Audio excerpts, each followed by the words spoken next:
Bienvenue dans la formation Le Décalogue, le fondement moral de l'humanité. Donc, si j'ai décidé de faire cette formation-là sur les 10 commandements, le Décalogue, si tu ne le sais pas, c'est le vrai nom pour les 10 commandements. Donc, si je décide de faire ça, il y a une couple de raisons. Premièrement, qu'est-ce qui m'a inspiré à faire ce genre de vidéo-là? C'est Jordan Peterson avec les vidéos qu'il a fait sur la Genèse, où ce qu'il a passé au travers de la Genèse, de toutes les histoires, tout ce qui avait en tête à dire avec ça. J'ai décidé de faire une vidéo un petit peu similaire. Euh, Ça a été l'idée m'a inspiré à faire ça. J'ai d'autres choses aussi, d'autres raisons. Je vois présentement, tu sais, justement, j'appelle ça le fondement moral de l'humanité. Et on dirait que le fondement moral de l'humanité en train de s'ébranler ces jours-ci. Et je pense qu'on a besoin de se rappeler des bases, tout simplement. C'est ça qui me vient. Donc, il y a ça. Et aussi, c'est le fondement de la culture aujourd'hui occidentale, c'est vraiment basé sur le christianisme, c'est la culture, les lois, c'est la façon de vivre, ça a vraiment été, ça s'est imprégné de tout ça depuis 2000 ans que c'est en train, ça affecte, le christianisme affecte l'humanité. Et valeurs avant le christianisme était juive en réalité, euh, d'encore plus longtemps. Donc, c'est vraiment ça qui est littéralement le fondement moral de l'humanité. C'est ça qui est les fondations. Et les 10 commandements, c'est une très belle façon d'expliquer c'est quoi le cœur même de ça. Donc, je dis que les 10 commandements, c'est une belle façon de dire c'est quoi, mais j'ai une chose qui est encore plus le fondement même des 10 commandements, qui explique très bien ce qu'est les 10 commandements. Et c'est dans Matthieu, chapitre 22, versets 36 à 40. Soit LSG qui est écrit en bas, ça veut dire Louis II. C'est la traduction que j'utilise. Un petit peu plus loin dans la vidéo, tu vas avoir une autre traduction.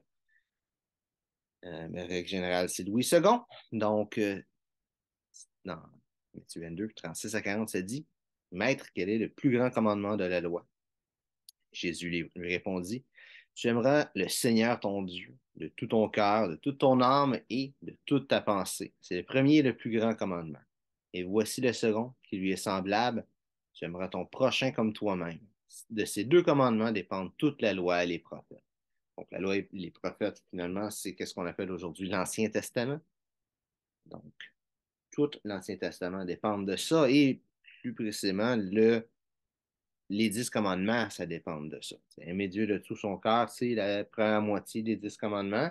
Et aimer ton prochain comme toi-même, c'est la deuxième moitié des 10 commandements.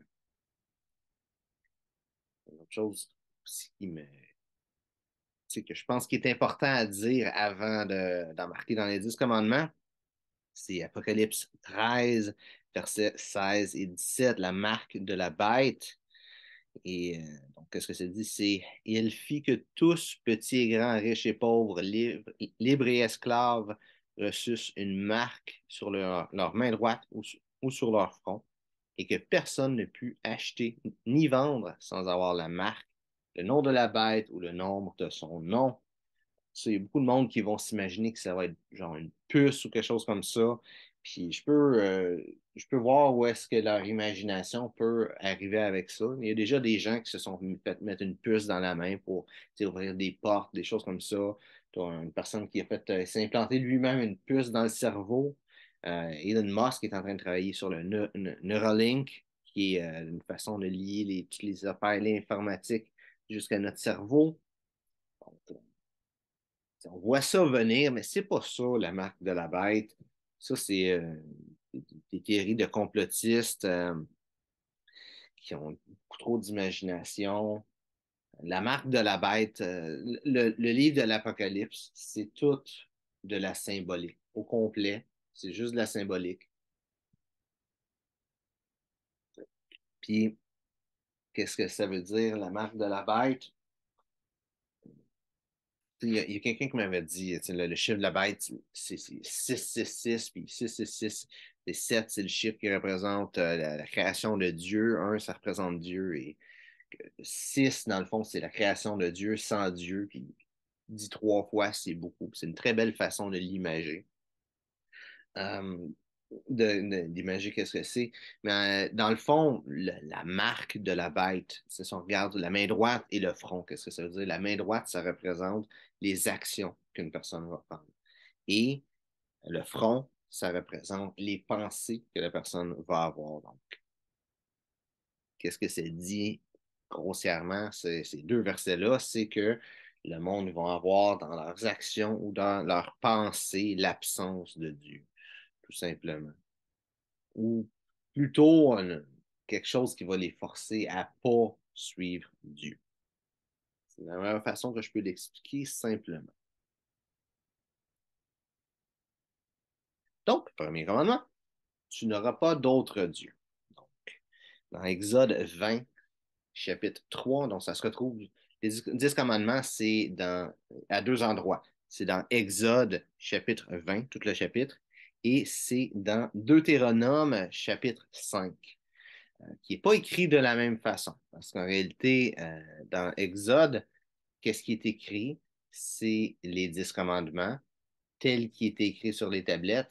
Et dans Exode, c'est ça. Et dans Deutéronome, qu'est-ce qui est écrit? C'est euh, quand que Moïse avait donné le speech à tout le monde, que c'est ça, les 10 commandements. Il a dit les 10 commandements.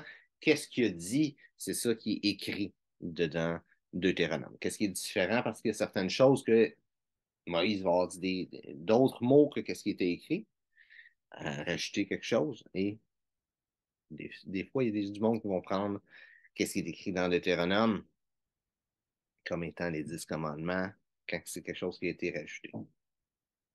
Euh, donc, dans Exode, c'est dit, tu n'auras pas d'autre Dieu devant ma face. Exode 20, verset 3. Donc, dans Matthieu 6, verset 24, c'est dit, nul ne peut servir deux maîtres, car ou il haïra l'un, et il aimera l'autre, ou il s'attachera à l'un et méprisera l'autre. Vous ne pouvez servir Dieu et Mammon. Donc, ça, cette version-là, c'est des fois, les versions plus récentes, ça ne dit pas mammon. Mais ça, c'est le verset parfait pour expliquer c'est quoi. C'est de pas servir d'autres dieux. Donc, mammon, c'est le dieu de l'argent. Mais dans les versions plus récentes, ça ne dit pas mammon, ça dit l'argent. Vous pouvez servir Dieu et l'argent. Donc, ça démontre bien que oui, tu sais, ça peut être d'aimer un autre dieu. Ça peut être Zeus, ça peut être Thor, ça peut être Odin, ça peut être n'importe quel dieu, ça peut être Satan. Ça, c'est d'aimer un autre dieu. Mais d'aimer un autre dieu, ça peut être aussi quelque chose qui n'est pas une entité quelconque, même imaginaire. L'argent, aimer l'argent, ben, ça, c'est d'avoir un autre dieu. Si tu as une dépendance à l'alcool ou au jeu, par exemple, ça peut être un autre dieu. T'as plein de choses qui peuvent être un autre Dieu. Quelque chose qu'on voit beaucoup ces temps-ci. Je pense que c'est la prochaine citation qui en parle. Mais tu sais, soi-même, on peut s'aimer à un point tel qu'on s'aime comme étant un Dieu. Il y a beaucoup de monde qui essaie de pousser cette idéologie-là présentement, qui, au final, est très nocive. Mark Finley, justement, c'est ça que je disais. Mark Finley, il y a une citation qui dit à une époque de consumérisme où les valeurs séculaires ont fait du moi le centre de l'attention, l'appel du ciel est de se détourner de la tyrannie de l'égocentrisme et de l'esclavage, de l'importance exagérée de soi et de placer Dieu au centre de nos vies. Pour certains, l'argent est le centre de leur vie. Pour d'autres, c'est le plaisir ou le pouvoir. Pour d'autres encore, c'est le sport, la musique ou le divertissement. Donc, ce premier commandement-là, pourquoi est-ce qu'il est en premier? Il me semble il me semble, parce qu'il peut y avoir une raison que Dieu avait autre de mettre ça en premier commandement, mais c'est que c'est le premier commandement d'où tout découle. Donc, si, parce que je vais revenir avec le commandement, je vais le dire comme Jésus l'a dit, parce que j'aime beaucoup cette façon-là de le dire, c'est d'aimer Dieu de tout son cœur, découle tout le reste des commandements. Si tu aimes Dieu, tu vas respecter les 10 commandements, du premier au 10e, puis pas en oublier un. Et présentement, c'est ça qui se passe. Il y a des commandements qui sont faciles à respecter. De ne pas tuer du monde. C'est rare que le monde ils vont se plaindre de la religion chrétienne, que c'est plate, là, ils sont pas, là, on nous laisse pas tuer des gens. C'est les personnes qui vont vraiment se plaindre de ça. Il y a d'autres choses qui sont péchées que le monde va se plaindre. Ça, non. C'est quand même assez facile à respecter comme, comme commandement. C'est pour d'autres qui sont sous attaque. Fait c'est les commandements qui sont sous attaque qui vont vraiment être les plus importants de nos jours à respecter. Dans Philippiens 4, verset 8, c'est dit: Au reste, frères, que tout ce qui est vrai, tout ce qui est honorable, tout ce qui est juste, tout ce qui est pur, tout ce qui est aimable, tout ce qui mérite l'approbation, ce qui est vertueux et digne de louange, soit l'objet de vos pensées. Ça répond bien à le premier commandement, qu'est-ce que c'est et qu'est-ce que ça l'apporte. Ça explique bien qu'est-ce que je veux dire avec la marque de la bête. De ne pas avoir, c'est honorable, juste, pur, aimable, vertueux, digne de louange dans tes pensées, amène vers la marque de la bête. Deuxième commandement, tu ne te feras pas de sculpture sacrée ni de représentation. Donc, dans Exode chapitre 20, verset 4, ça dit: Tu ne te feras point d'image taillée, ni de représentation quelconque des choses qui sont en haut dans les cieux, qui sont en bas sur terre, qui sont dans les eaux, plus bas que la terre. Donc, ça veut dire, ça peut vouloir dire plusieurs choses, plus que juste une sculpture sacrée. On voit dans la peinture qui est à droite, c'est justement quand que les 10 commandements étaient en train de se faire écrire dans cette époque-là. Les Juifs ont décidé ou les Israélites à cette époque-là, euh, ils ont construit une statue en or, une statue d'un veau en or. Et ils n'ont juste vraiment pas respecté ce commandement-là. C'est ça qui est représenté. Mais c'est pas juste de faire une sculpture qui est le problème. C'est dans Lévitique 26, verset 1, ça dit: vous ne vous ferez point d'idole ou ne vous élèverez ni image taillée ni statue, et vous ne placerez dans votre pays aucune pierre ornée de figures pour vous prosterner devant elle, car je suis l'Éternel, votre Dieu. Ça, c'est une autre façon d'écrire ce même commandement-là. Il y a aussi le principe de l'idole. C'est oui, de nos jours, c'est moins. Il y a une époque où est-ce que le monde se faisait un petit hôtel avec une statue d'un dieu, puis il allait se mettre devant le dieu, prier, peut-être embrasser les pieds du dieu en pierre ou en bois, en se disant il allait faire quelque chose pour eux, ce statut-là. Mais ça, le commandement, le deuxième commandement parle en compte de ça, proscrit de faire quelque chose comme ça, de faire une quelconque statue ou une photo même, techniquement, qu'est-ce que c'est dit, une pierre ornée. À cette époque-là, je pense pas qu'il y avait des toiles pour faire des peintures, mais ça non plus. Mais c'est aussi des idoles. On va prendre le mot, il est image taillée, justement. Il est, écoute, je parle pas hébreu, mais c'est Pessel, peu importe comment ça se prononce en réalité, qui est vraiment le mot image taillée. Donc, ça peut être écrit de différentes façons. Ça peut être une sculpture ou une statue, donc, comme j'ai déjà dit. Ça peut représenter le sculpteur aussi. Quoique, dans le contexte, ça ne serait pas un sculpteur. Ça peut être quelque chose qui va disqualifier ou invalider. Donc, l'idée de faire une sculpture, c'est de réduire, ben, tu mettons, une sculpture de Dieu ou de Jésus, c'est de réduire le pouvoir de Dieu à cette sculpture-là. Euh, donc, ça vient de la même origine, ce mot-là. Euh,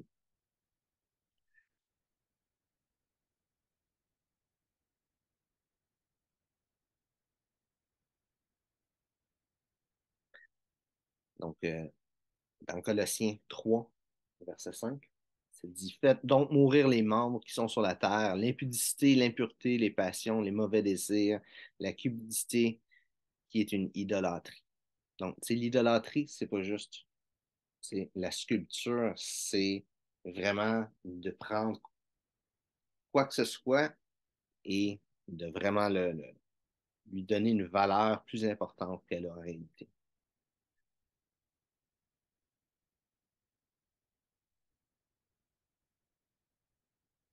Donc, avant de rentrer là-dedans, il y a quelque chose avec l'idolâtrie, il y a aussi, tu sais, d'avoir, quand on imagine, tu sais, quelqu'un qui va être un fan d'une personne, la personne va être son idole. Donc, tu sais, d'avoir des vedettes qu'on aime, qu'on apprécie leur talent, c'est une chose. Mais quand c'est au point où ce que c'est excessif, ça aussi, ça fait partie de l'idolâtrie, ça fait partie aussi du même point du premier commandement, d'avoir un autre Dieu. Donc, donc le deuxième commandement dit, donc le verset 4, comme j'ai déjà dit, tu ne feras point d'image taillée, ni de représentation quelconque des choses qui sont en haut dans les cieux, qui sont en bas sur la terre, qui sont dans les eaux plus bas que la terre. Verset 5, tu ne te prosterneras point devant elle, tu ne le serviras point, car moi, l'Éternel, ton Dieu, je suis un Dieu jaloux, qui punit l'iniquité des pères sur les enfants jusqu'à la troisième et la quatrième génération de ceux qui me haïssent. Verset 6, et qui fait miséricorde jusqu'en 1000 générations à ceux qui m'aiment et qui gardent mes commandements.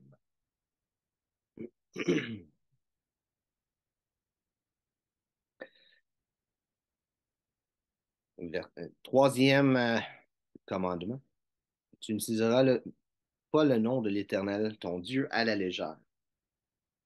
Donc, le verset 7 d'Exode, chapitre 20, dit, tu ne prendras point le nom de l'Éternel, ton Dieu, en vain, car l'Éternel ne laissera point impuni celui qui prendra son nom en vain. Donc, prendre son nom en vain, c'est souvent vu comme étant ne pas sacré, et c'est pas tout à fait ça. C'est pas tout à fait pas ça, mais c'est pas tout à fait ça. Donc, l'importance des noms. Pensez avec l'importance des noms. De prendre le nom en vain, si on y va vraiment de façon littérale, c'est de prendre le nom pour aucune valeur. Donc, aucune valeur. Les noms. Donc, vraiment, autrefois, les noms, c'était des mots qui voulaient dire quelque chose. Spécialement à l'époque où la Bible a été écrite, les noms veulent toujours dire quelque chose, voulaient toujours dire quelque chose.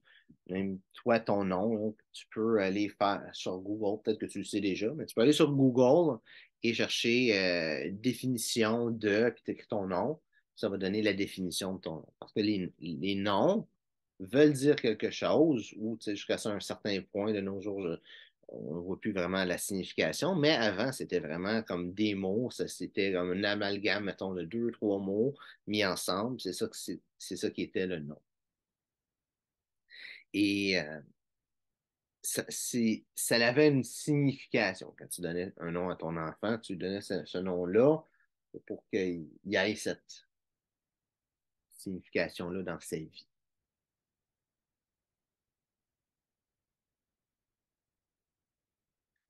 Donc, une autre chose, l'utilisation du nom de quelqu'un, c'est une marque de respect. Il y a Andrew Carnegie, qui a, pour donner un exemple, Andrew Carnegie, c'est la première personne à devenir milliardaire aux États-Unis. Comme, milliardaire, l'idée moderne qu'on se fait des milliardaires. Là. Et un jour, qu'est-ce qu'il a fait? C'est qu'il y avait une personne qui était dans les métallurgies. Andrew Carnegie il a travaillé dans les. Je ne sais plus exactement l'histoire, mais en tout cas, qu'est-ce qui s'est passé? C'est que il voulait faire une usine et pour être sûr que la personne prenne de l'acier de son usine, il s'est dit, je vais, tu sais, il allait voir la personne, il dit, écoute, je vais créer une usine, je veux que tu utilises mon acier à moi. Puis en échange, ce que je vais faire, c'est que je vais donner ton nom à mon usine. Puis la personne, était contente. Fait que, elle dit, oui, OK, c'est bon. Puis ça a aidé à clore le deal. Et ça, c'est quelque chose de nos jours, c'est un petit peu moins vu, mais le nom d'une personne, c'est une marque de respect. Quand tu dis le nom d'une personne, c'est une marque de respect. Ça, c'est comme lui, valider son identité. On peut vouloir dire ça comme ça. Je pense l'expliquer mieux que ça, là, mais quelque chose dans ce genre-là. Donc, utiliser le nom en vain, ce serait dans le fond diminuer l'importance de quelqu'un quand tu utilises le nom en vain. Un bon exemple, si tu as quelqu'un qui s'appelle Jean, où ce que tu travailles, puis Jean, il fait toujours des affaires stupides. Puis tu dis, ah, tu sais, quelqu'un d'autre fait quoi de stupide? Tu dis, hey, fais pas ton Jean, quoi, là. Ben, ça, c'est utiliser le nom en vain de Jean. Une des exemples d'utiliser le nom en vain. Une place où c'était beaucoup utilisé avant, c'était de ah, je te le jure sur le nom de. Je te le jure sur la tête de ma mère, tu sais. Ou c'est je te le jure sur la tête de Dieu, je te le jure sur la tête de Jésus. Tu sais, ça, c'est utiliser le nom en vain. C'est utiliser le nom de quelqu'un comme preuve de notre honnêteté est une preuve que l'on est déshonnête. Donc, si tu as besoin de jurer sur la tête de quelqu'un, c'est parce qu'à quelque part, ça va pas bien. Si tu dis quoi à quelqu'un, il ne croit pas, tu as besoin de jurer sur la tête à quelqu'un, tu n'es pas bien parti dès le départ. Mais c'est d'utiliser le nom avant de faire ça.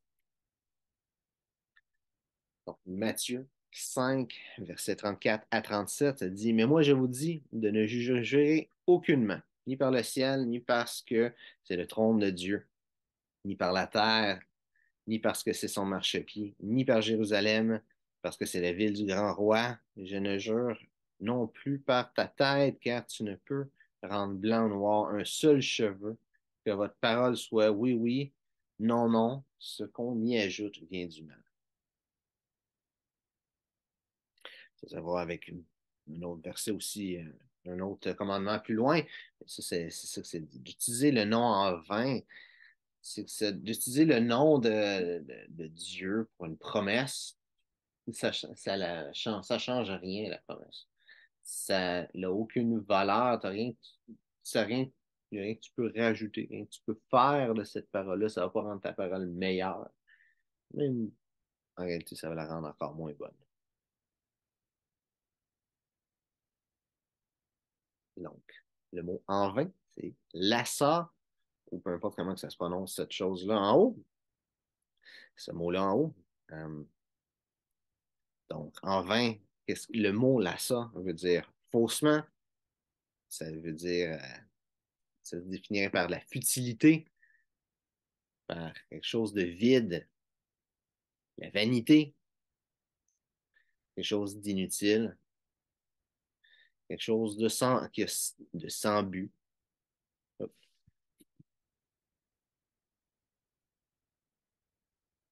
Donc, c'est d'utiliser le nom en vain, c'est vraiment d'enlever la valeur. C'est juste d'utiliser le nom de Dieu ou d'utiliser un nom tout court en vain. Qu'est-ce que ça veut dire? C'est tout simplement de mettre aucune valeur à ce nom-là. Dans dans Matthieu 7, versets 22 et 23, ça dit, plusieurs me diront à ce jour-là, Seigneur, Seigneur, n'avons-vous pas prophétisé par ton nom? N'avons-nous pas chassé des démons par ton nom? Et n'avons-nous pas fait beaucoup de miracles par ton nom. Alors je leur dirai ouvertement ce que je ne vous ai jamais connu. Retirez-vous de moi, vous qui commettez l'iniquité. Puis ça aussi, c'est quelque chose d'autre, d'utiliser le nom en vain. Donc, quelqu'un qui va faire des choses et utiliser le nom de Dieu. On peut penser à plusieurs personnes qui font clairement ça pour l'argent. La personne qui va être le moins, ou, tu sais, qui est le plus flagrant, si on pense à Joel Osteen, qui tu vois que c'est pour l'argent. Il y a tellement de monétisation qui se fait de qu'est-ce qu'il fait. Tu sais, il y a beaucoup de monde qui font des personnalités dans ce domaine-là qui vont parler de Dieu, qui vont dire prophétiser pour Dieu, mais que dans le fond, ils font ça pour leur propre gloire. Ça fait partie d'utiliser le nom de Dieu en vain. Donc, je vais finir avec utiliser le nom de Dieu en vain. Oui, c'est sacré, ça en fait partie d'utiliser un sacre qui est vraiment un nom de Dieu. C'est aussi utiliser un nom le nom de Dieu en vain, mais c'est pas tout, plus que ça. Quatrième commandement. Souviens-toi de faire du jour du repos le sabbat un jour saint. Donc, Exode 20, chapitre 8, 20, verset 8. Souviens-toi du jour du repos pour le sanctifier. On voit la belle petite photo à droite. C'est quoi cette photo-là? Pourquoi j'ai mis ça là? Ça, c'est une image au Moyen Âge de Adam et Ève qui mangent le fruit avec, on voit le serpent autour de l'arbre au moment de la Genèse. Pourquoi j'ai mis cette photo-là? C'est que ça représente bien c'est quoi le jour du sabbat, c'est quoi? Tout le monde qui vont dire le jour du sabbat, c'est vraiment lié aux 10 commandements. Et c'est pas vraiment lié aux 10 commandements, quoique c'est littéralement le quatrième commandement, là. Mais c'est pas le quoi qui vient des 10 commandements. C'est le, le jour du repos, c'est vraiment avec la création du monde. De l'origine de la Genèse, il y avait, Dieu a créé le monde en 7 jours. Et 6 jours, enfin, en 6 jours, et le septième jour, il s'est reposé. Donc, le jour du sabbat, c'est ça. C'est le jour où Dieu s'est reposé de la création du monde. Qu'est-ce qu'on qu'est-ce qu'on fait dans ce jour du sabbat-là? C'est de se rappeler que Dieu a créé le monde. C'est tout simplement ça. Ça, qu'est-ce que tu fais? C'est plus complexe que ça. Mais, tu sais, c'est quoi la raison d'être du sabbat? C'est ça. Donc, le quatrième commandement, les trois implications. Donc, le sabbat, l'objectif, c'est d'avoir un temps de repos. Un temps où tu sais, tu peux te reposer. Dans le commandement un petit peu plus long, ça dit de travailler sur 6 jours et d'avoir une journée de repos. C'est important d'avoir une journée de repos dans la semaine. C'est existentiel. Euh, on le voit, le monde qui sont workaholics, qui travaillent tous les jours, dans la quarantaine, cinquantaine, ils font une crise de cœur ou qui sont plus capables. On entend du monde, spécialement dans le monde bancaire, où est-ce qu'ils font des heures de fou. Que c'est le travail où ce que le monde a le plus de taux de suicide. C'est important, c'est existentiel d'avoir un temps de repos dans sa semaine. De repos, il y a des études scientifiques qui démontrent ça. C'est important de se reposer. Le quatrième commandement met ça dans la loi. T'sais, pour être un bon chrétien, il faut que tu aies une journée de te reposer. Ça implique aussi d'avoir d'être discipline.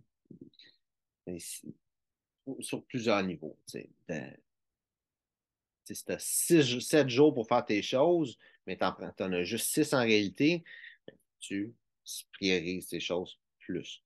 Si tu veux toujours avoir le jour du sabbat comme journée de congé, ça prend plus de discipline pour que quand c'est le temps d'arrêter de travailler, c'est le temps d'arrêter de travailler, c'est le jour du sabbat, tu as cette discipline-là.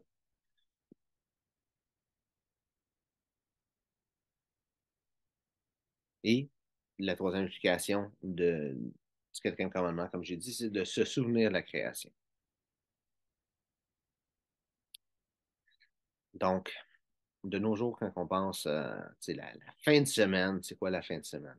On fait nos corvées, nettoyer, c'est le temps de nettoyer la maison, faire la vaisselle, faire pas la vaisselle, la lavage des vêtements, la lessive, si je veux dire. C'est le temps de faire le grand ménage de la semaine, faire l'épicerie pour la semaine. Le soir, c'est faire le party avec des amis. C'est ça que le monde s'imagine beaucoup avec les journées de fin de semaine, mais ça, c'est pas euh, peut-être en un temps relax avec des amis, un peu plus une journée de plus du repos que les deux autres, là. Mais c'est pas ça un repos, c'est pas ça la journée du repos. Spécialement pas faire son épicerie, puis spécialement pas faire les corvées ménagères, là. Ça, c'est pas tout du repos. Dans Marc 2, verset 27, c'est écrit, puis il leur dit, le sabbat a été fait pour l'homme et non l'homme pour le sabbat. La raison d'être, pourquoi Dieu est arrivé, il a fait le sabbat, il aurait pu faire d'autres choses, il aurait pu prendre une autre journée, se reposer en plein milieu et pas à la fin. Qu'est-ce qui s'est passé? C'est que Dieu a créé l'homme, puis le lendemain, il y a eu une journée de repos. La journée de repos a été créée pour l'homme. C'est pour ça aussi qu'on voit à quel point qu'on en a besoin. Comme j'ai dit, des études scientifiques, fais juste googler, fais juste sur Google regarder les études scientifiques, pourquoi est-ce qu'on a besoin de repos, tu vas voir, il y en a des tonnes et des tonnes d'études qui démontrent ça. C'est important de se reposer. Se reposer, c'est pas faire des corvées, c'est pas faire le party, se coucher à 3 heures du matin, selon l'heure que tu as. C'est pas de coucher tard, plus tard que la normale. Ça, c'est pas une journée de repos. C'est pas ça, se reposer. Ça va pas te reposer faire ces choses-là. Comme c'est dit dans la Bible, là, je pense que c'est la même prochaine slide. Tu as 6 jours pour faire toutes les choses que tu as à faire, puis tu en as une pour te reposer. Donc, dans Exode 9, donc, qui est le verset d'après, ça dit, tu travailleras 6 jours et tu feras ton ouvrage. Donc, tu as 6 jours. Si tu veux avoir un temps, faire tes corvées, généralement, le monde, on va travailler 5 jours semaine. Donc, tu as une journée que ça va être tes corvées.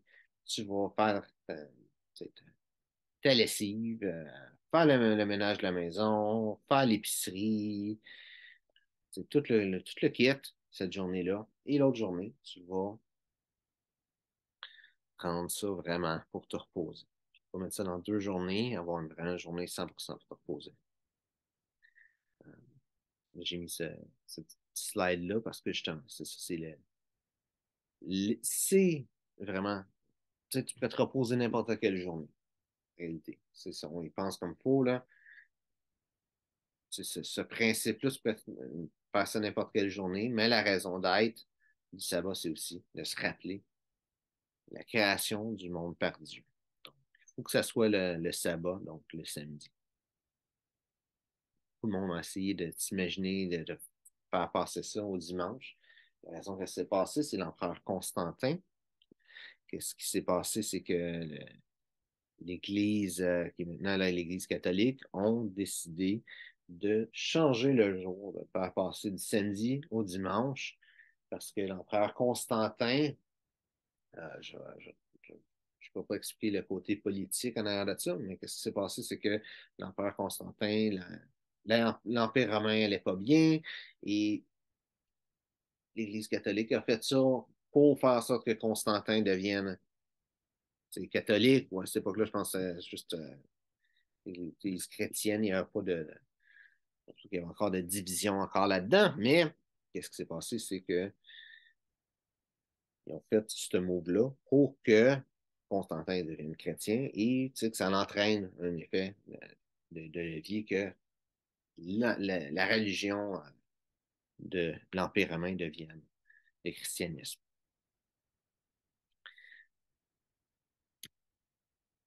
Donc, dans Hébreu 4, versets 9 à 11, ça dit, il y a donc un repos de sabbat réservé au peuple de Dieu, car celui qui entre dans le repos de Dieu se repose de ses œuvres, comme Dieu s'est reposé des siennes. Efforçons-nous donc d'entrer dans ce repos, afin que personne ne tombe en donnant le même exemple de désobéissance. Donc, le quatrième commandement total, qu'est-ce que ça dit? Versets 8, 9, 10 et 11. Souviens-toi du jour du repos pour le sanctifier. Tu travailleras 6 jours et tu feras tout ton ouvrage. Mais le septième jour est le jour du repos de l'Éternel, ton Dieu.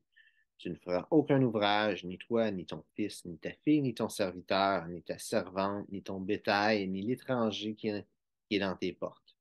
Car en 6 jours, l'Éternel a fait les cieux, la terre et la mer, et tout ce qui est contenu, et il s'est reposé le septième jour. C'est pourquoi l'Éternel a béni le jour du repos et le sanctifié. Donc, tout est dit. Ça résume bien qu'est-ce que j'ai déjà dit ou j'ai tout expliqué un petit peu plus en détail qu'est-ce qui est écrit.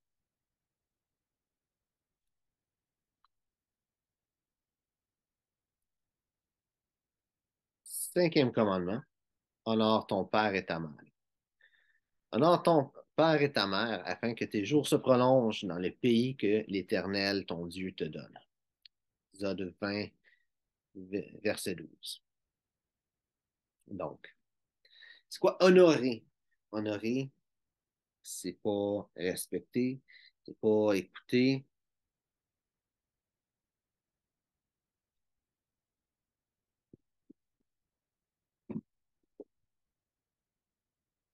Honorer, si tu vas juste dans Google, juste pour le fond, chercher c'est quoi honorer.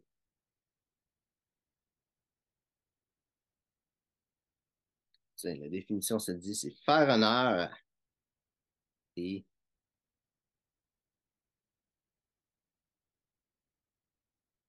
faire honneur, rendre honneur, tenir en haute estime. C'est une belle façon de le dire. Tenir en haute estime. Si je vais regarder dans Google, c'est ça que c'est dit. Donc, enfants, obéissez à vos parents selon le Seigneur, car cela est juste. Honore ton père et ta mère, c'est le premier commandement avec une promesse, afin que tu sois heureux et que tu vives longtemps sur terre.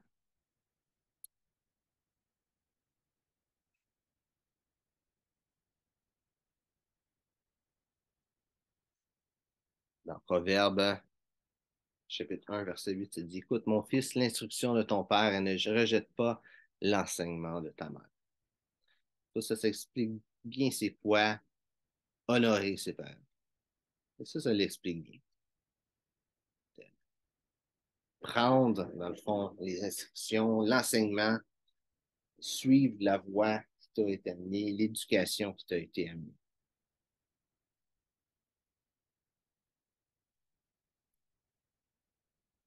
Dans Proverbe 20, verset 20, ça dit, si quelqu'un maudit son père et sa mère, sa lampe s'éteindra au milieu des ténèbres. Dans Proverbe 28, verset 24, ça dit, celui qui vole son père et sa mère et qui dit, ce n'est pas un péché, c'est le compagnon, et le compagnon du destructeur.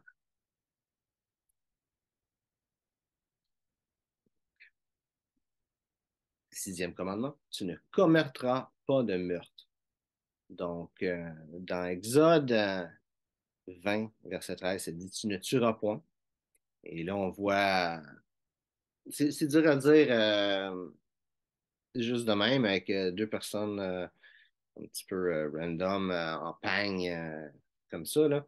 Mais c'est une peinture qui représente quand Caïn a tué son frère Abel. C'est le premier meurtre qu'il y a eu. Donc, si tu prends le mot tressa, qui est le mot hébreu qui est traduit par tuera dans Louis II, ça dit ce mot-là représente tuer à l'exception de quand on est obligé. Par exemple, dans une guerre ou pour se défendre. Euh, Ça représente un meurtre, que ce soit prémédité ou non. Tuer quelqu'un accidentellement. Donc, c'est ça. Dans le fond, tuer, ça va être vraiment un meurtre. C'est la même façon de l'expliquer. Il n'y a pas grand monde, même de nos jours, le monde qui vont voir ça comme étant juste tuer pour tuer, d'aller dans une guerre, puis tu vas tuer quelqu'un, que c'est un péché. Il y a très peu de monde qui vont vraiment le comprendre comme ça de nos jours, mais c'est vraiment le bon terme, c'est un meurtre. La vraie chose, c'est dit tu n'assassineras pas. C'est la meilleure façon de le traduire. Donc, à Matthieu 5, versets 21 et 22, c'est dit vous avez entendu qu'il a été dit aux anciens tu ne tueras point. Celui qui tuera mérite d'être puni par les juges. Mais moi, je vous dis que quiconque se met en colère contre son frère mérite d'être puni par les juges. Que celui qui dirait à son frère Raka mérite d'être puni par le Sanhédrin. Et que celui qui dira insensé mérite d'être puni par le feu de la Géhenne. Donc, on voit beaucoup ça comme un meurtre. Mais tu sais, de tuer quelqu'un, tu sais, c'est dans une guerre ou tu sais, pour se défendre, quelqu'un vient t'attaquer, tu te défends et tu tues cette personne-là. C'est pas nécessairement un péché. Mais de détester quelqu'un, d'être fâché contre quelqu'un, d'insulter quelqu'un, ça, c'est un péché aussi pire que de tuer. C'est ça qu'on voit. Cette partie-là, c'est pas dit, mais ça, c'est le sermon sur la montagne que Jésus a fait, qui est le gros sermon qu'il a fait. Donc, c'est les paroles de Jésus, qu'est-ce qui sont écrites là. Donc, on va parler maintenant de l'effet du cortisol sur le corps. Là, on va parler un petit peu plus scientifiquement. Donc, le cortisol, qu'est-ce que c'est? C'est l'hormone du stress et de la colère. Donc, oui, c'est dit ne tue pas, mais on va aller vraiment plus précisément dans ne pas être fâché contre quelqu'un. Comme, pourquoi? Parce que c'est pas bon. Qu'est-ce que ça fait le cortisol? Le- Cela a un effet catabolique. Qu'est-ce que c'est un effet catabolique? On a sûrement peut-être déjà entendu parler d'un effet anabolique. Un effet anabolique, si tu fais des musculations, tu sais c'est quoi déjà, mais l'effet anabolique, ou quelque chose qui va avoir un effet anabolique. L'anabolie, c'est le fait de construire son corps. Donc, construire son corps, dans le fond, quand tu fais des muscles, tu manges des protéines, tes muscles vont grossir, tu vas avoir peut-être un peu plus de masse osseuse aussi. Ça, c'est un effet anabolique que les exercices et les protéines vont avoir sur ton corps. Donc, un effet catabolique, c'est l'inverse. C'est un effet de destruction de ton corps. Donc, d'avoir du cortisol, ça va te rendre plus faible physiquement. Ça va détruire tes muscles, ça va rapetisser tes muscles, ça peut rapetisser. C'est sûr que là, c'est vraiment à l'extrême. Là. Tu ne vas pas passer d'une personne musclée qui a de la misère à passer les cadrages de porte à quelqu'un de chétif juste parce que tu as été fâché contre quelqu'un. Mais ça a quand même un effet catabolique sur ton corps. Donc, être fâché longtemps, tu sais, c'est niaiseux, mais si tu es tout le temps fâché contre tout le monde, il y a des bonnes chances que tu aies de la misère à gagner du muscle si c'est ça ton objectif. Une autre chose, ça contribue à l'ostéoporose. Donc, le cortisol va ronger tes os, les rendre fragiles. Donc, c'est quelqu'un qui a beaucoup de stress, beaucoup de colère. Ça va contribuer à l'ostéoporose. C'est mauvais pour la santé du cœur. Ça, je ne peux pas te dire exactement quelle maladie ça peut te faire, mais tu sais, peut-être une crise cardiaque éventuellement au bout de la ligne si tu as beaucoup de colère, beaucoup de stress. Donc, si tu te fâches contre quelqu'un, tu sais, il y a une expression que j'aime beaucoup, c'est être fâché contre quelqu'un, c'est comme boire du poison et espérer que l'autre personne meure. Et je trouve ça bon parce que même scientifiquement parlant, c'est littéralement ça. C'est littéralement prendre du poison qui détruit ton corps en espérant que ce soit l'autre personne qui souffre. Mais c'est juste toi qui souffre. Euh, un autre effet notable du cortisol sur le corps, c'est que ça va ralentir la cicatrisation. Donc, si tu es blessé, ça va te prendre plus de temps à soigner si tu es quelqu'un qui est fâché contre les personnes, qui déteste d'autres personnes. Ça peut compromettre ton système immunitaire. Concrètement, si tu es trop fâché, tu passes de quoi puis que tu es vraiment fâché contre quelqu'un, c'est pas impossible que tu pognes un rhume, admettons. Je pense pas que tu vas pogner le cancer parce que n'aimes pas quelqu'un une journée, mais ça compromet ton système immunitaire quand même, le cortisol. Et plus, parce que j'ai juste mis les gros points, là, mais tu avais plein d'affaires. Pour vrai, la liste est vraiment grande. Il y a littéralement une page Wikipédia qui fait juste nommer les effets du cortisol. C'est gros, c'est long, plein de choses, c'est vraiment pas bon. Donc, c'est ça qui se passe là-dessus. Je mets encore la contre quelqu'un. Et dans Romains, verset 12, chapitre 12, verset 19, c'est dit: Ne vous vengez point vous-même, bien-aimés, mais laissez agir la colère, car il est écrit: À moi la vengeance, à moi la rétribution, dit le Seigneur. Donc, ça, c'est parce que j'entends, que je vois beaucoup ces temps-ci le monde parler. Mais t'as pas besoin d'être fâché contre les gens. T'as pas besoin ben, de tuer, non, c'est sûr, mais pas besoin de fâcher contre les gens. Le monde qui ont une dette, qui font le mal, mais c'est Dieu qui va avoir la vengeance sur eux. Ouais, c'est pas à toi de te fâcher contre les gens, hein. C'est à Dieu de faire son travail. Donc, dans le premier livre de Jean, chapitre 3, versets 11 à 13, c'est dit: Car ce qui vous a été annoncé et ce que vous avez entendu dès le commencement, c'est que nous devons nous aimer les uns les autres et ne pas ressembler à Caïn, qui était du malin et qui tua son frère. Et pourquoi le tua-t-il? Parce que ses œuvres étaient mauvaises et que celles de son frère étaient justes. Ne vous étonnez pas, mes frères, si le monde vous haït. Donc, s'il y a des personnes qui font de quoi? De mal contre toi, même si tu fais quelque chose de bien, je veux dire, la première personne qui a fait de quoi de bien sur Terre, ben, il y a quelqu'un qui l'a tué parce qu'il y a une personne mauvaise qui a décidé de faire ça. Donc, attends-toi pas si les gens t'aiment pas. Parce que c'est juste comme ça que c'est le monde. Il y a des gens qui n'aiment pas, les gens, juste parce que dans la vie, il y a deux choses qu'on peut faire. Si on veut avoir une meilleure situation, que les personnes autour de nous, on peut travailler sur soi-même et avoir une meilleure situation, ou on peut faire en sorte que la situation du monde autour de nous soit moins bonne. Donc, ça va faire en sorte qu'on ait une meilleure situation qu'eux.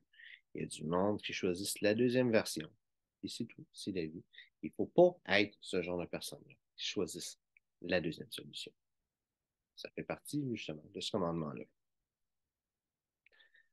En Jean 13, versets 34 et 35, c'est dit: Je vous donne un commandement nouveau.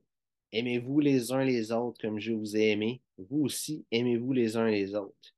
À ceux-ci connaîtront que vous êtes mes disciples si vous avez de l'amour les uns pour les autres. Donc, le commandement de ne pas tuer. L'inverse du commandement tuer, c'est quoi? Ne pas faire, qu'est-ce qu'on doit faire? C'est ça. S'aimer les uns les autres. Aimer les humains autour de nous. Aimer le monde. Aimer les gens. Pas aimer le monde, aimer les gens. C'est ce qu'il faut. Donc, septième commandement, tu ne commettras pas d'adultère. Donc, Exode 20, verset 14, qui dit: Tu ne commettras point d'adultère. Donc, la peinture que j'ai trouvée maintenant pour ce verset-là, c'est la ville de Sodome qui se fait brûler. Je pense que c'est la meilleure façon de représenter l'adultère en faisant en sorte que mon vidéo puisse rester sur YouTube.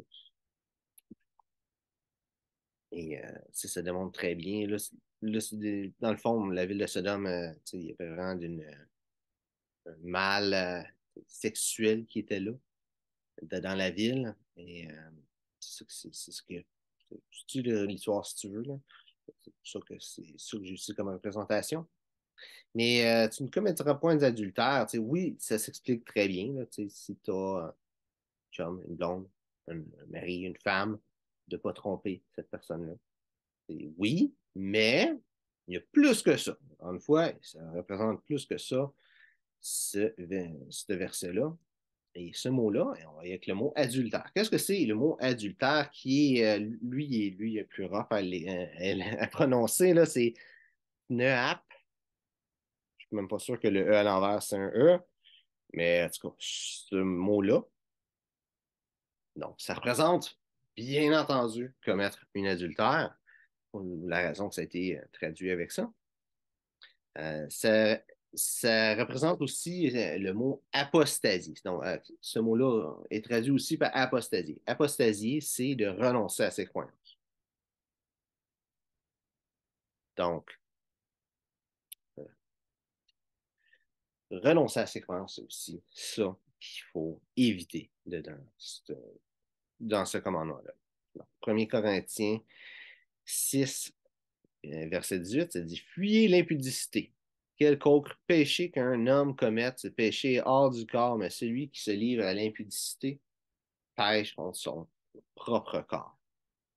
Donc, c'est de faire quoi que ce soit comme péché, c'est de faire un péché contre les autres ou contre Dieu, mais ça, c'est faire un péché contre soi-même.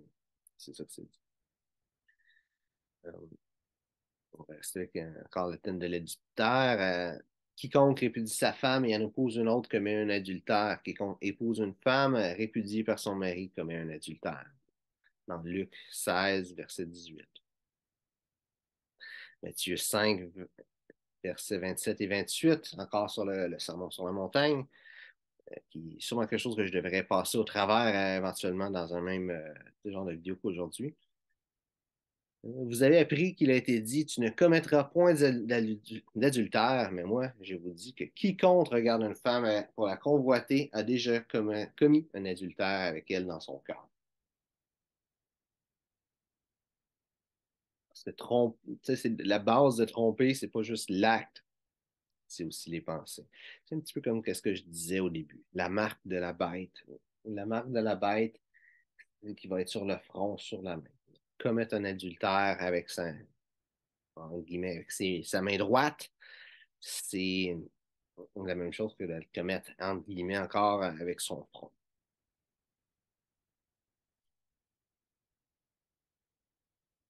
Dans Ésaïe 30, versets 1 et 2, ça dit: Malheur, dit l'Éternel, aux enfants rebelles qui prennent des résolutions sans moi, qui font des alliances sans ma volonté pour accumuler péché sur péché, qui descendent en Égypte sans me consulter pour se réfugier sous la protection de Pharaon et chercher un abri sous l'ombre de l'Égypte. Donc, ça montre bien c'est quoi l'autre partie. De renoncer à Dieu, de renoncer à ses croyances, de renoncer à ce qui est bien, de renoncer. Bon, on voit beaucoup de nos jours, le monde vont renoncer à la réalité. Ça fait partie de ce commandement-là. 1er Thessaloniciens 4, versets 7 et 8. Car Dieu ne nous a pas appelés à l'impureté, mais à la sanctification. Donc, celui qui rejette ses préceptes ne rejette pas un homme, mais Dieu. Il vous a aussi donné son Saint-Esprit. En Proverbe 7, versets 4 et 5, ça dit: Dis à la sagesse, tu es ma sœur, elle appelle l'intelligence et appelle l'intelligence son amie, pour qu'elle te préserve de la femme étrangère, de l'étrangère qui emploie des paroles doucereuses.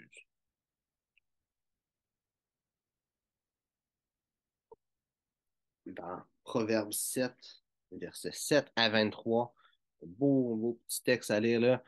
J'ai aperçu parmi les stupides, j'ai remarqué parmi les jeunes gens un garçon dépourvu de sens. Il passait dans la rue, près de l'angle où se tenait une de ces étrangères, et il se dirigeait lentement du côté de sa demeure. C'était au crépuscule pendant la soirée, au milieu de la nuit et de l'obscurité. Et voici, il fut abordé par une femme, ayant la mise d'une prostituée et la ruse dans le cœur. Elle était bruyante et rétive. Ses pieds ne restaient point dans sa maison. Tantôt dans la rue, tantôt sur les places. Et après, et près de tous les angles, elle était aux aguets. Elle le saisit, l'embrassa, et d'un air effronté, lui dit: je devais un sacrifice d'action de grâce. Aujourd'hui, j'ai accompli mes vœux. C'est pourquoi je suis sorti au-devant de toi, te chercher. Je t'ai trouvé. J'ai orné mon lit de couverture de tapis de fil d'Égypte. J'ai parfumé ma couche de myrrhe, d'aloès et de cinnamome. Viens, enivrons-nous d'amour jusqu'au matin. Livrons-nous joyeusement à la volupté, car mon mari n'est pas à la maison. Il est parti pour un voyage lointain. Il a pris avec lui le sac de l'argent. Il ne reviendra à la maison qu'à la nouvelle lune. Elle le séduisit à force de paroles, elle l'entraînant par ses lèvres doucereuses. Il se mit tout à coup à la suivre, comme le bœuf qui va à la boucherie, comme un fou on lit pour le châtier, jusqu'à ce qu'une flèche lui perce le foie, comme l'oiseau qui se précipite dans le filet, sans savoir que c'est au prix de sa vie. Donc, ce verset-là a en réalité trois, c'est dans Proverbe. Donc, ça a vraiment trois significations. Le proverbe, c'est à propos de la sagesse. Donc, au sens littéral, l'histoire, qu'est-ce que ça dit? C'est un homme qui va tromper sa femme et qui va avoir, qui va faire un acte d'adultère, mais ça représente aussi, tu sais, le livre de Proverbes va avoir une femme qui représente la sagesse, comme justement dans le slide d'avant, et il va y avoir une femme qui va représenter l'inverse de la sagesse. C'est quelqu'un qui n'a pas de sagesse, finalement. Et qu'est-ce que ça démontre, ça? C'est à quel point que éviter la sagesse, éviter le bien, ça a toujours, il y a un petit quelque chose de tentant là-dedans qui va faire en sorte que le monde, ils vont être, justement, ils vont tenter à éviter la sagesse et à renier Dieu. Une troisième façon qu'on peut le voir, c'est la personne qui se fait tenter par Satan et que cette personne-là va aller renier Dieu. Et il va le faire en se disant que, il va avoir du plaisir à le faire, mais au final, il va avoir un prix à payer pour.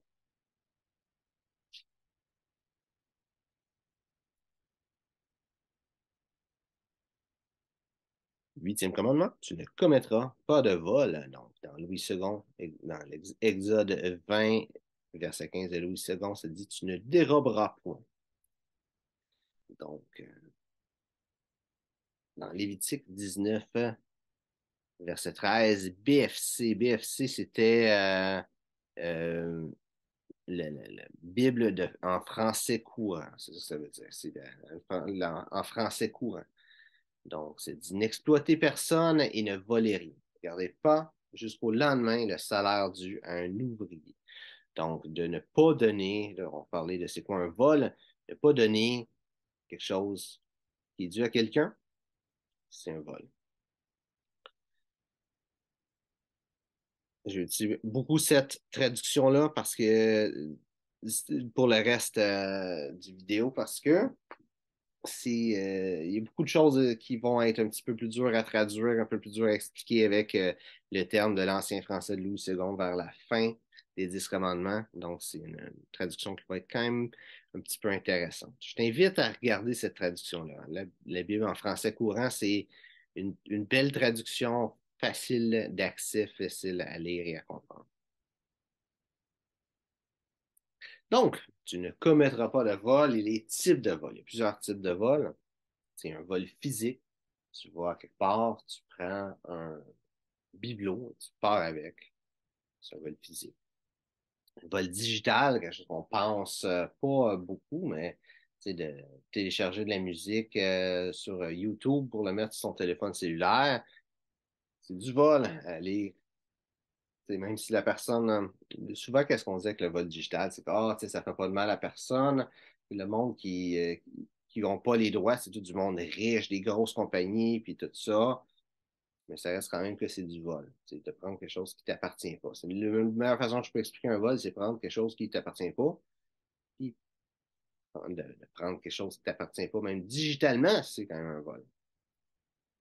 Le vol d'identité, donc, le vol d'identité à grande échelle, tu sais, voler le passeport de quelqu'un, te faire passer pour lui, essayer de voler ses données bancaires, tout ça, ça c'est un vol d'identité, mais c'est de faire passer pour quelqu'un, tu sais, faire une fausse signature, techniquement, ça fait partie du vol d'identité. Avoir une fausse carte, ça fait partie d'un vol d'identité. La fraude ou le vol de temps, je mets les deux ensemble parce que je ne suis plus vraiment spécifier le vol de temps. Tu sais. La fraude, c'est quand tu vas dire, mettons, tu as fait, tu vois, avec le gouvernement, tu vas dire que tu as fait tant d'argent ou tu vas dire à une personne, ah, tu vas lui donner de quoi en échange de quelque chose, mais tu lui donnes pas ou tu lui donnes pas exactement la bonne chose, qu'est-ce que tu dis? Ça va être ça. Qu'est-ce que j'allais dire avec le gouvernement? C'est un autre point que je veux dire en réalité. Le vol de temps, ça va être, par exemple, tu es un contracteur, tu dis que tu as travaillé 20 heures, mais tu en as travaillé 10. Faire un payer un petit 10 de plus, ça aussi, c'est du vol de temps. Ça va des deux bords. Ça va des deux bords. Si tu es un employeur puis que tu payes aux 15 minutes ou que tu payes aux demi-heures, fait que la personne est arrivée comme 15 minutes en retard, fait que tu enlèves une demi-heure de son temps, donc un 15 minutes extra, et ça aussi, c'est du vol de temps. Tu la, la trahison, donc le vol de confiance ou d'information, ça aussi, c'est la trahison, c'est vraiment ça, je dis le vol de confiance. C'est la meilleure façon que je peux dire c'est quoi la trahison. Regardez ça comme vol, mais c'est une sorte de vol. Quand quelqu'un croit en toi et que tu trahis cette personne-là, c'est un vol de confiance. Sur une compagnie, quand quelqu'un donne des informations que tu n'es pas supposé de partager, des informations confidentielles, tu vas le donner. Ça peut être des informations sur une liste de clients, par exemple, que tu travailles, tu changes de compagnie, tu gardes cette liste de clients-là. Ça, c'est du vol. La fraude et l'évasion fiscale. Donc, la fraude fiscale et l'évasion fiscale, qui sont deux termes vraiment différents. La fraude fiscale, c'est si tu as fait 100 000 puis tu dis que tu en as fait 50 000, que tu payes juste pour le 50 000, ça, c'est une fraude fiscale. Et l'évasion fiscale, c'est quand que tu ouvres une entreprise dans les îles Caïmans et que tu crées cette entreprise-là, que tout ce que tu fais, c'est vendre des services de consultation, mais tu as juste comme tout envoyé ton argent dans cette compagnie-là, puis que dans les îles Caïmans, je dis ça parce que c'est tout le temps l'expression qui est donnée que les îles Caïmans, là. Je ne sais pas si c'est vrai, que c'est une place que tu peux faire ça, mais que dans le fond, tu ne payes pas d'impôts dans cet endroit-là, mais qu'il n'y a vraiment rien de légitime qui est fait. C'est juste envoyer de l'argent là-bas et que tu n'as juste plus d'argent de fait, c'est techniquement sur papier, au Canada ou peu importe dans le pays que tu es, mais dans cet autre pays-là. C'est l'évasion fiscale. Donc, ça, c'est un vol. C'est un type de vol. Donc, c'est rare. Faut avoir vraiment de l'argent pour être capable de se permettre de faire des choses comme ça. Puis la fraude fiscale, il faut faire des choses plus croches, déjà de base, là, pour vraiment faire ça. Si on pense à Al Capone qui fait de la prison parce que il vendait de l'alcool quand c'était illégal, c'est pour ça que c'est pas déclaré. C'est quand même un type de vol. Donc, Proverbe 20, verset 10, deux sortes de poids, deux sortes d'efforts sont l'un et l'autre en abomination à l'intérieur. Donc, de pas faire des deals pareils, ça fait partie. C'est si tu donnes des prix spéciaux à tes amis, faire ou donner un mauvais prix aux personnes que tu n'aimes pas, ben ça, c'est aussi une forme de vol. Si tu peux donner un bon prix à tes amis, tu peux donner un bon prix à tout le monde. C'est sûr que quand même une ligne, quelqu'un qui est dans le besoin, tu lui donnes quelque chose, c'est pas nécessairement une bonne. C'est quand même une ligne avec la gentillesse à voir, mais c'est quelque chose que des personnes que tu vas se redonner un certain service et l'autre non, un certain prix et l'autre non, c'est un type de vol. Dans Luc 20, verset 25, ça dit, alors il leur dit, rendez donc à César ce qui est à César et à Dieu ce qui est à Dieu. Donc, pas payer ses impôts. C'est une forme de vol, c'est ça que ça dit. Dans Romains 13, verset 7, ça dit, rendez à tous ce qui leur est dû. L'impôt, à qui vous devez l'impôt, le tribut, à qui vous devez le tribut, la crainte, à qui vous devez la crainte, l'honneur, à qui vous devez l'honneur. Dans Éphésiens 4, verset 28, ça dit que celui qui dérobait ne dérobe plus, mais plutôt qu'il travaille en faisant de ses mains ce qui est bien, pour avoir, pour avoir de quoi donner à celui qui est dans le besoin. Donc, je peux dire avec ça, mis à part ce qui est déjà dit, c'est des 10 commandements. Si c'est des choses que tu fais pas, tu peux toujours te repentir, demander pardon à Dieu, arrêter de faire ça et suivre les commandements. Verset. Commandement numéro 9. Tu ne porteras pas de faux témoignages contre ton prochain. Donc, dans Exode 20, verset 16, c'est dit, tu ne porteras point de faux témoignages contre ton prochain. Donc, j'ai essayé de trouver une image de Pinocchio. J'ai trouvé ça qui était, je ne sais plus c'est quoi comme image, mais qui ressemble un petit peu à Pinocchio avec le nez long. C'est intéressant comme image. Donc, dans Acte 5, verset 3, ça dit, Pierre lui dit, Ananias, pourquoi Satan a-t-il rempli ton cœur au point que tu mentes au Saint-Esprit et que tu aies retenu une partie du prix du champ? Donc, ça, techniquement, c'est la partie. C'est pas.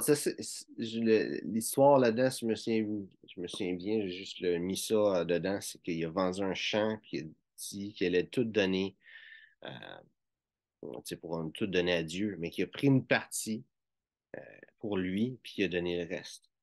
Mais tu sais, l'important là-dedans, c'est pas que, tu sais, au pire, il a pu dire, je vais vendre mon champ, je vais en garder la moitié, je vais t'en donner la moitié.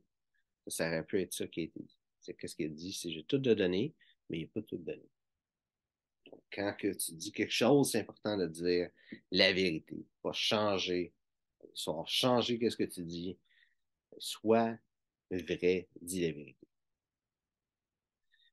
Jean 8, versets 44 et 45, ça dit, vous avez pour père le diable et vous voulez accomplir les désirs de votre père. Il a été meurtrier dès le commencement et il ne se tient pas dans la vérité parce qu'il n'a pas de vérité en lui. Lorsqu'il profère le mensonge, il parle de son propre fond, car il est menteur et le père du mensonge. Et moi, je dis la vérité, vous ne me croyez pas.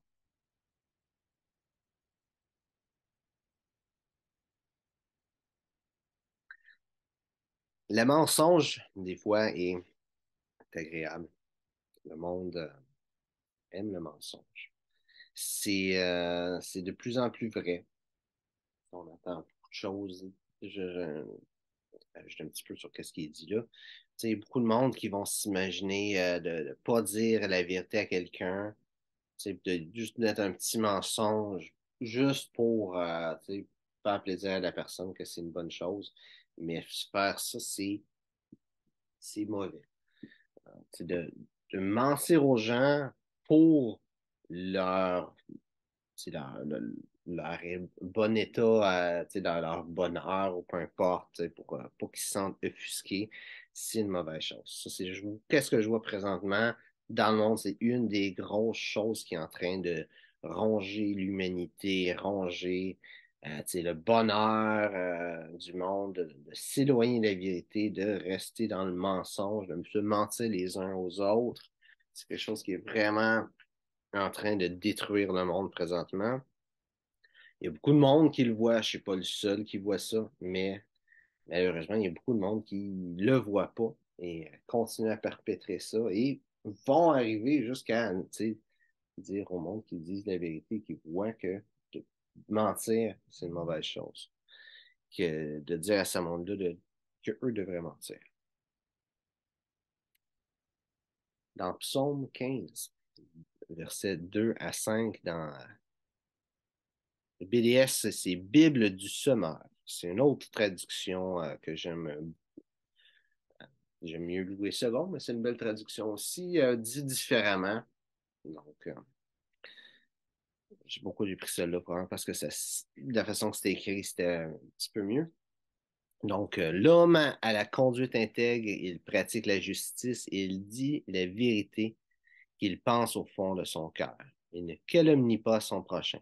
Il ne lui fait aucun mal et il ne s'associe pas à ce qui déprécierait ses proches. Il méprise l'homme vil, mais il honore celui qui craint l'Éternel. Il tient toujours ses serments, même s'il doit en pâtir. Il ne prête pas d'argent à intérêt, il refuse qu'on l'achète pour condamner l'innocent. Qui se conduit de la sorte, rien ne pourra l'ébranler.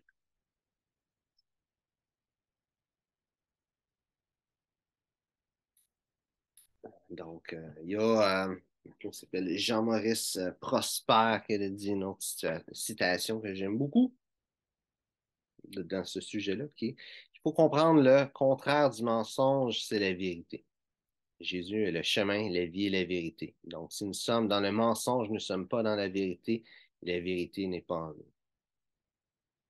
Donc, mentir, c'est tout simplement prendre le chemin que le diable a pour nous, le chemin, même si tu n'es pas quelqu'un de chrétien, prendre de mentir, c'est juste prendre le mauvais chemin, tout simplement.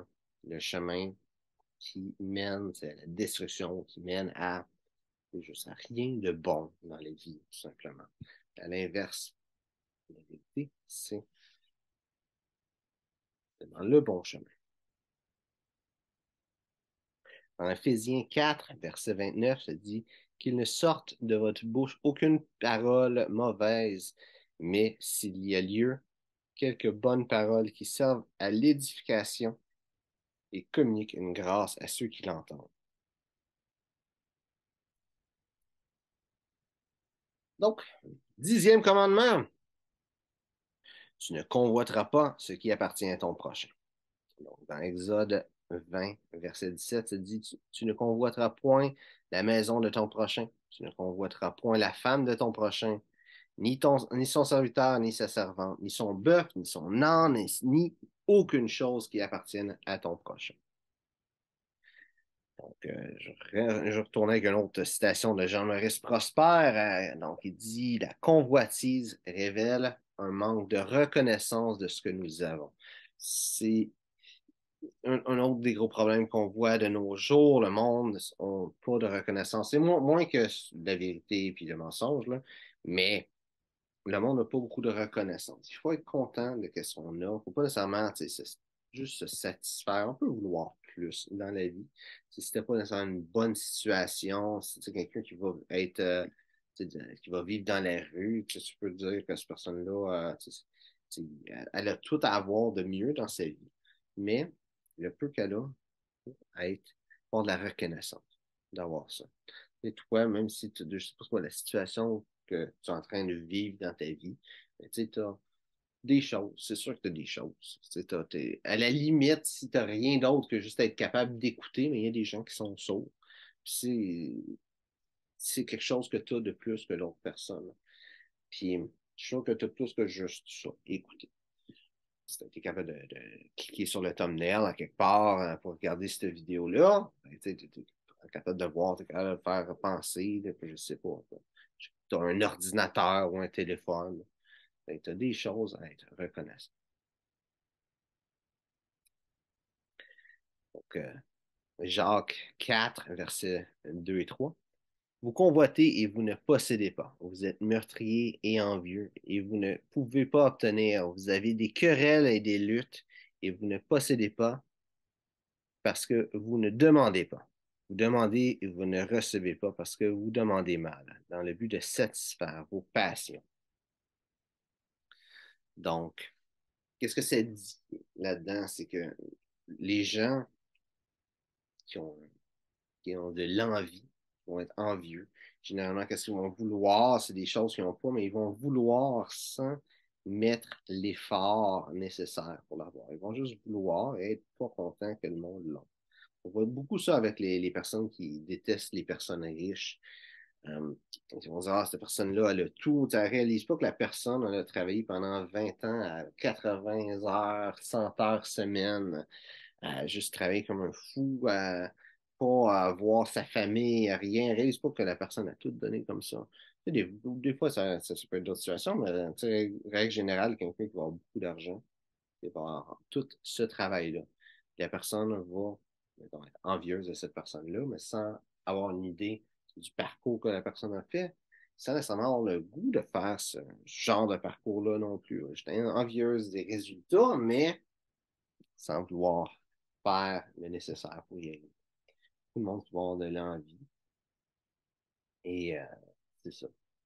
Ils sont pas prêts à mettre l'effort. C'est pas un bon.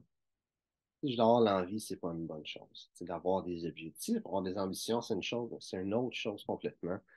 L'envie, c'est de voir quelque chose sans nécessairement vouloir faire l'effort de l'avoir. Alors, du ressentiment envers l'autre, envers quelqu'un d'autre qui a quelque chose que tu n'as pas. Que ton cœur n'envie point les pécheurs, mais qu'il ait toujours la crainte de l'Éternel, car il est un avenir et ton espérance ne sera pas anéantie. Non, à Proverbe 23, versets 17 et 18. Donc, comme j'ai dit, on envie le monde sans savoir qu'est-ce qu'ils ont. C'est quand on envie quelqu'un qui a quelque chose qui n'est pas nécessairement bon, même quelque chose qui ne va pas nécessairement être bon pour nous, ou qui ne va pas être bon tout court. Il n'y a rien de bon qui peut nous arriver à nous de toute façon. Des fois, on envie des gens qui là, on va être prêt à faire des efforts, mais pas nécessairement les efforts nécessaires et ça peut détruire notre vie de faire ça. Ça peut, l'envie peut amener au vol, ça peut remonter, aller plus haut de l'autre côté, comme le premier commandement quand tu ne le suis pas, mais le dixième quand tu ne le suis pas non plus, ça peut te permettre de ne pas respecter les autres. Dans Colossiens 3, verset 5, ça dit: Faites donc mourir les membres qui sont sur la terre, l'impudicité, l'impureté, les passions, les mauvais désirs, la cupidité, qui est une idolâtrie. Et, dans la convoitise, c'est dans une idolâtrie envers quelque chose d'autre. Et au final, qu'il faut aimer, c'est Dieu et son prochain, et pas soi-même. Oui, d'autres patentes au hasard. Donc, Ecclésiaste 5, verset 9, ça dit: Celui qui aime l'argent n'est pas rassasié par l'argent. Celui qui aime les richesses n'en profite pas. C'est encore là une vanité. C'est encore le monde qui sont c'est le seul exemple qui m'était venu, là, mais le monde qui aime pas, le monde qui sont riches, qui voudraient avoir tout cet argent-là aussi, le monde qui sont riches, tu sais, le monde qui sont banquiers, c'est l'exemple que je donne tantôt, c'est là le monde qui ont le plus de suicides, c'est le job qui a le plus de suicides. Pourtant, c'est du monde qui ont plein d'argent. Mais le monde qui ont de l'argent ne va pas être plus heureux parce qu'ils ont de l'argent. Le monde qui ont de l'argent, s'ils sont malheureux, ben, ils vont juste être malheureux puis avoir de l'argent. Ça peut régler les problèmes que tu as, les problèmes financiers, mais ça ne va pas régler les problèmes sociaux. Tu ne vas pas avoir plus d'amis parce que tu as d'argent. Plus d'argent. Généralement, pour faire plus d'argent, il faut que tu passes moins de temps avec des gens, que ça va justement créer l'inverse. Tu as plein d'autres choses que ça peut amener de ne pas avoir d'argent, d'avoir que l'argent n'a pas rapport. Si tu as une mauvaise santé mentale, si tu as une mauvaise santé physique, l'argent ne va pas t'aider avec ça.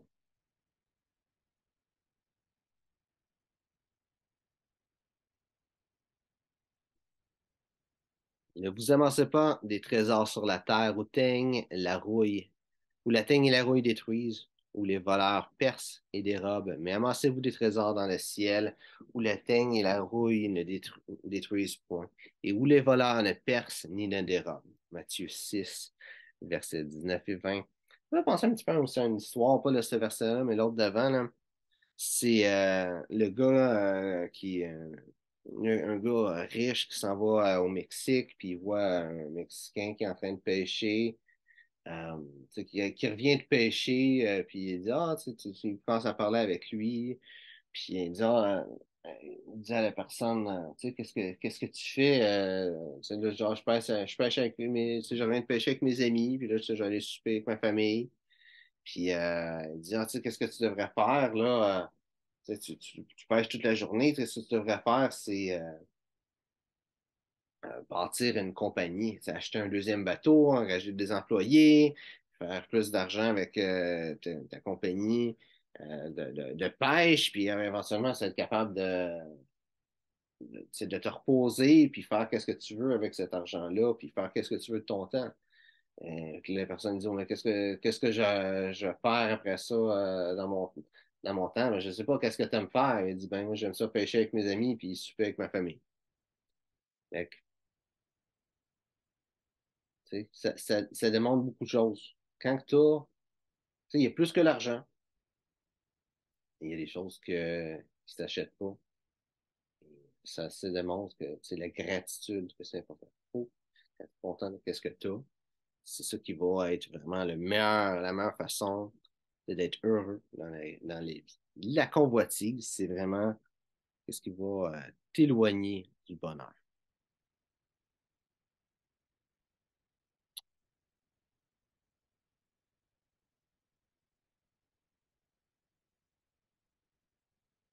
Donc, c'est ça qui fait les 10 commandements.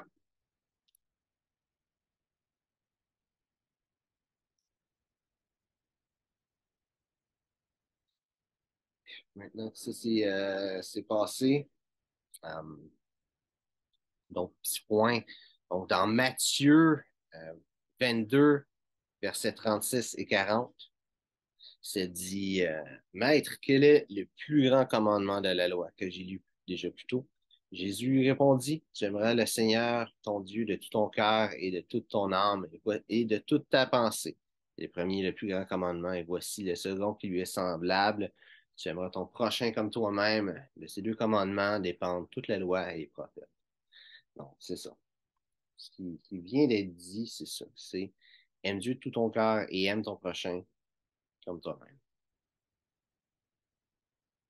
Dans 1 Jean, premier livre de Jean, chapitre 5, versets 3 et 4, ça dit, car l'amour de Dieu consiste à garder ses commandements, et ses commandements ne sont pas pénibles, parce que tout ce qui est né de Dieu triomphe du monde, et la victoire qui triomphe du monde, c'est notre foi.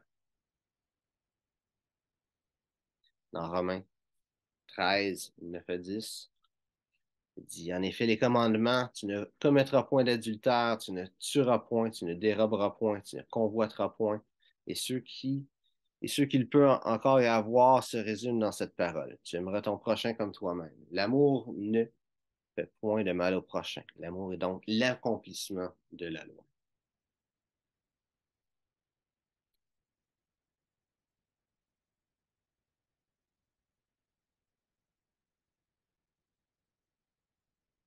Donc, j'espère que tu as aimé la vidéo. J'espère que tu as aimé cette formation-là. Si tu as des questions, mets ça dans les commentaires. Je suis sûr que tout ce que j'ai dit en dedans d'une heure et demie, il y a bien des choses qui peuvent être rajoutées, bien des questions qui peuvent être ramenées avec ça.